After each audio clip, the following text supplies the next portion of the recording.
Army chief general Syed Asim Munir ने कहा है कि पाक फौज खून के आखिरी कतरे तक वतन की हिफाजत करेगी। ISPR के मुताबिक army chief general Syed Asim Munir ने पेशावर का दौरा किया। कोर कमांडर पेशावर ने उनका इस्तकबाल किया।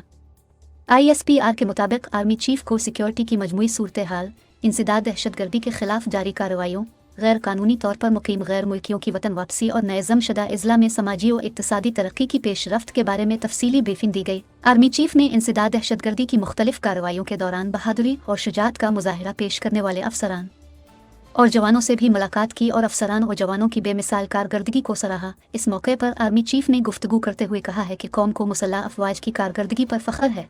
कामयाबी पाकिस्तान का मुकद्दर है और पाक फौज मादर वतन के एक एक इंच की हिफाजत का बेलोस और मुकद्दस फ़र्ज़ खून के आखिरी कतरे तक अदा करती रहेगी।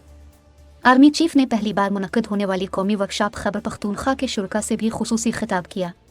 शुरका से खिताब करते हुए आर्मी चीफ का कहना था कि सिक्योरिटी फोर्सेस को खैबर पख्तूनख्वा के गयूर अवाम की पुरज़्म हिमायत के बाइस ही सूबे में इस्तेहकाम और समाजी और इक़्तिसादी तरक्की के मंसूबों पर पेशरफ्त हासिल हुई है।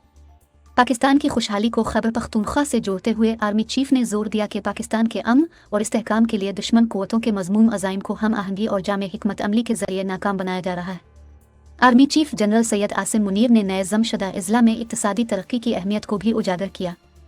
जनरल सैयद आसिम मुनीर ने इस बात पर भी रोशनी डाली कि गैर कानूनी तौर पर मुकीम गैर मुल्की पाकिस्तान की सलामती और मईशत को बुरी तरह मुतासिर कर रहे हैं। उनकी वतन वापसी का फैसला हुकूमत ने पाकिस्तान के वसीतर मुफाद में किया है। गैर कानूनी गैर मुल्कियों को तशद्दुद उसूलों के मुताबिक बाइज़्ज़त तरीके से उनके मुल्कों में वापस भेजा जा रहा है।